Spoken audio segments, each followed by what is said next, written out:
Hey guys, it's Angie. And I know the little flip here, whatever, it's on this side. I always forget on the camera, it's reversed. Yeah, that, I got out of the shower not too long ago, and shower always emphasizes my natural wave, so that's what that is. That's just gonna stay there right now. I'm gonna knock out a couple of the book nibble videos. If you're new to the channel, which a few of you are, so hi to all of you that stopped by in the last week or so. The book nibbles feature is where I just pick out an excerpt from a book that I've read, and the excerpt I read is something that stood out to me as impressive or moving or funny or something like that, to hopefully get people interested in that book. This video is going to be from Stronger Than You Know by Jolene Perry. I read this earlier in the year and was really impressed with this book. I think it even made one of my favorite reads for this year. And this has to do with a teen girl who is growing up in a bad situation. I think she's growing up in a trailer park with a mom who has a rotating door of boyfriends or just men in general in and out of her life, but there's one in particular that her mom is dating that proves to be a threat to the main character in this book. What's her name? Joy. Joy's 15 when this book opens.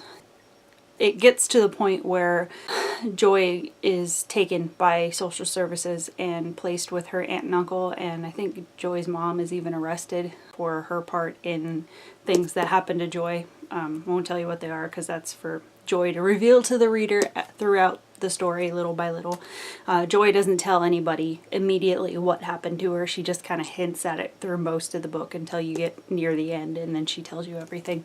But it's a really powerful story. The writing is not complex, so you don't have to get bogged down in trying to like keep everybody straight or anything like that. And it's not, it deals with serious topics, but it's not overtly heavy, so you don't have to worry too much about just having your day ruined by depression. It does have its sad moments, and it does make you think and feel for Joy. I think this is the part where earlier in the book, Joy talks about how because of what happened to her, she struggles to trust anyone, but especially any male figures in her life, whether they're her age or older men, just men in general.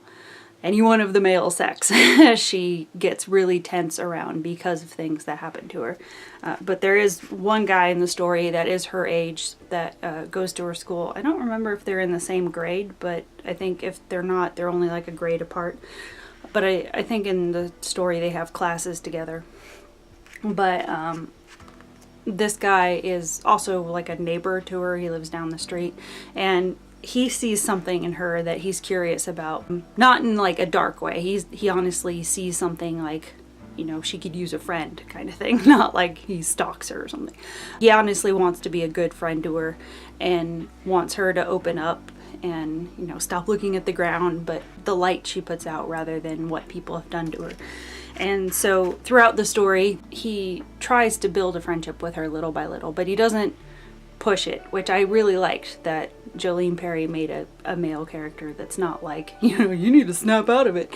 He's very patient with her and says, you know, we'll take this at the pace you need, and I just want to get to know you. And, you know, he spends the story just being there, whether it's just taking a walk with her or whether it's just sitting with her on a bench while she cries it out. He's just there. And sometimes that's all you need. You just need somebody to be there right at that moment when you need to let it out. And you don't need them to do anything. You just need them to be there. And I can't really explain why that is with people, but sometimes that's all you need. You don't need someone to have an answer for you. You just need them present, I guess, so you don't feel alone in that moment. But anyway, that's kind of where this portion of the story comes into play. Is Joy gets to a point where she starts to trust Justin, and she starts to see that there are good people in the world who are not going to be a threat to her, that don't want something out of her, and she starts to open up. And in this passage, she starts to have a kind of epiphany or mental awareness that she doesn't have to ruin the rest of her life. She doesn't have to be bogged down by depression and pain because of what what happened to her. She doesn't want that to control the rest of her life. At this point, also, I think Justin, the male character, and Joy are starting to have, they're starting to inch towards more of a romantic tendency rather than just a friendship. But again, even with that, he's very slow with it. But it says, Justin takes my hand as we walk in the damp night air, our fingers loosely resting together. Neither of us speaks, but I can't stop smiling, and I'm proud of myself for one of the first times ever. I've never held a boy's hand before, and it feels like this huge deal. But it's Justin, who I like, and I don't feel afraid or anything. He holds my hand all the way home. We move slowly, and our walk is half filled with silence and half filled with him talking. My chest feels all floaty just from having him close. It's a nice tingling, not the kind that makes me want to run.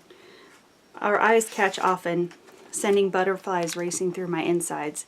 As we walk, nothing matters but us. Nothing else exists outside of what we're doing. And the whole walk home, just me and Justin. We stand on my porch facing each other. I'm glad you came, he said. It was fun. You're really good. And I didn't panic or freak out the whole night. Maybe we could do it again sometime. His fingers slide over the top of my hand. My heart's frantic, but in a good way. In a way that makes me feel light, not heavy and dizzy, but like I'm flying again. He leans forward. His breath is on my face. I can't breathe. I can't move. I can't swallow. But I'm okay. We're close, and I'm okay. And I like it. Him. His lips touch mine just briefly, softly. And I step back and I feel the edges of panic itching at my chest. I need to get inside before I panic. Right now we're good. I just kissed a boy. One I wanted to. One I liked. He steps closer. His lips push harder this time. I can't breathe. I'm afraid to move. Flashes of other sets of lips pushing harder, bodies pushing harder, yelling, holding, threats, a knife against my throat. I need to get away now. I jerk away, flinging open the door to my house and run inside. My heart bangs in my ears like it used to when Richard pushed his way into my room. Joy? Justin's voice is quiet. It's late and the house is dark. I'm already running up the stairs, tears pouring down my face. Memories from my life with Mom are colliding with what I want now, and panic clutches my chest more tightly. I wanted to kiss Justin and I couldn't. Couldn't stop the thoughts from coming, the memories, the fear. I didn't want to run away, but I did. I've just lost him, I'm sure of it. More than ever, I hate my mom. Hate her and what she did to me, what she let happen to me. I push my way into my room and stand in the center of it, my hands clenched tightly. As the humiliation of how I left Justin on my porch hits me, anger starts to take over. I throw my fists against the door to my bathroom over and over, making it bang and rattle on its hinges. Each hit sends a wave of pain through my hands, but each loud bang gives me some satisfaction. Joy! Joy! Joy! Joy! Uncle Rob runs into my room in his pajamas. Shh! Am I screaming? When I stop to look at him, my throat is sore. I didn't hear my screaming, but now I hear the silence. My legs give out from underneath me and I'm sitting, leaning against the door jamb. My body won't stop shaking. My hands tremble. I feel numb, but at the same time I hurt everywhere, like someone has put poison in my veins to split me apart. Why can't I make the pain stop? Uncle Rob sits on the floor facing me, his eyes wide, his breath coming hard and fast. You're okay, Joy, I promise. You're okay. I'm not okay, I shriek. Are you in the same room with me? My breaths rasp into ragged bursts. None of this is okay. He reaches out for me, but I don't want to be touched. Not right now, not by anyone. I just jerk away. I squeeze my eyes tight and let the darkness, pain, and frustration take over. Richard's face, the stench of him, and the horrid feeling of his weight on me. It's too hard to fight right now. I'll be right back, Rob says, and I hear him running. He and Aunt Nicole whisper frantically in the hallway. I let the rest of my body fall to the floor. It's comforting lying there with my knees to my chest. Maybe if I can make myself small enough, the poison, the stuff that's splitting me apart, will let me go. Uncle Rob's on his knees on my floor. I'm going to pick you up and set you on your bed. Is that okay? I don't speak. Anything's okay right now. Everything's okay because nothing is okay. I'm relinquishing the control I never had in the first place.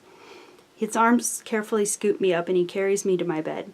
He was right to do this. The familiar smell of my sheets and the soft bed underneath me help me stop shaking. The quivering is just in my hands now, but it feels like I'm choking on air. Rob pulls a chair next to the bed and gently takes my hands. You're okay, Joy. I'm not okay. I don't think there will ever be an end to what she took from me. My body is still doing these weird hiccups as I try to catch my breath. I got a special panic pill for each of us because tonight I need it as much as you.